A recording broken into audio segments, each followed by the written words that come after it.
Hey, are you fighting in family court and you're trying to get more time with your kids? Is the judge not believing you? Here are 3 crucial tools that every dad needs to have so that you can prove to that judge that you're a great dad. And here's why those are going to be important. The first one is Dad's diary. And a diary is just nothing more than a giant desk calendar is what we tell guys to get. And you use that desk calendar to track every time you're with your child, every FaceTime, every phone call. And all you got to do is write it out just on the date, just like phone call with the kid, or went to Chuck E. Cheese and you got the receipt and you staple that receipt to the calendar. Why is that important? Because when you're going into family court, you want to be able to show to the judge, here's what I'm actually doing. Here's my proof, Your Honor. And so when you're trying to get ready for court, you want to have all of your receipts ready to go. You want to have all of those dates ready to list so that you can show to the judge in a declaration, which is the next thing I'm going to talk about, all the time you spent with your kid. And you're going to have those receipts and you're going to be able to be like, Your Honor, here's when we went to Chuck E. Cheese. Here's when we went to SeaWorld. Here's when we went to Magic Mountain. Here's when we went to Great America. Here's when we went to the museum. Here's when we went to the play. All of that stuff is really easy to have in one place if you just staple it to the calendar. And then when you're getting ready, you can undo it, make your photocopies because you're going to need those photocopied, one for the other side, one for the judge, one for you. And that way, when you're showing up in court,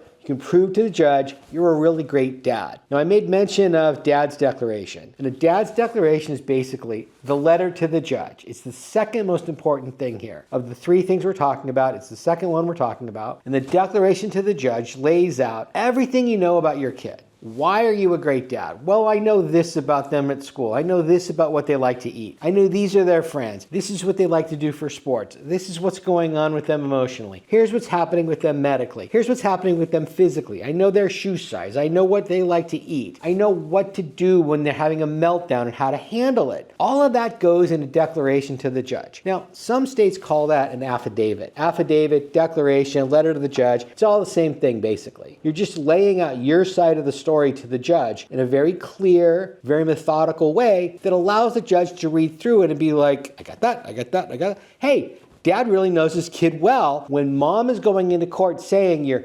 negligent, you don't know the child, you don't know how to parent, you don't know how to discipline, you don't know what their medications are, you don't know what their dietary restrictions are, you don't even know their shoe size. You've got it all laid out and you're ready to prove to the judge she's lying and you're a great dad. Now, the third thing we're going to talk about is how to make things easy for the judge to understand. And one of the biggest things judges want to know is, where does everybody live? Where are they all going to school? What's happening here? So if you take a map and literally just like a Google map, and on that map you put, here's where mom lives, here's where I live, here's where the kid goes to school, here's soccer practice, here's parkour practice, here's the Kumon school. You lay it all out on a map so that a judge can look at that and say like, oh, I see. So when dad's saying it's only 15 minutes to get from his house to school, he's right, it is only 15 minutes when mom says it's an hour and a half. That's going to go to credibility on mom's part that she's not credible, she's making stuff up, which is crucial, but this is one way we prove that because we show it to the judge in a really plain graphical way. We use a map to show to the judge exactly what's going on. So those are the 3 crucial things I think every dad needs to know if you're going to go into court and fight for your kid. 1, dad's diary. You've got to be able to show to the judge that you're using time with your child. You got to show what you're doing with that time. Dad's diary makes that really easy. 2, dad's declaration. You got to lay it out in a real easy way. I give you a sample when you come to dad's law school of how are these documents going to look? What do you got to do to put it all together? It makes it really simple for you. And thirdly is the map, showing where everybody lives, where everybody's going to school. This is the sort of thing we teach at Dad's Law School. So if you want to learn more about that, I recommend you go to dadslawschool.com and take a look at what we've got, because we not only have these classes, they're video classes, they're in-person classes, we have monthly meetups, we also have sample documents where you're going to get a sample of the declaration. What's that going to look like? You're going to see a sample of the map. What's that going to look like? You're going to see a sample of of dad's diary. What's that going to look like? So that it makes it really easy for you to pull all the stuff together. So when you're going into court, you can prove to the judge with those 3 crucial documents why you're a great dad. Hope that helps. And remember, I think you're freaking awesome.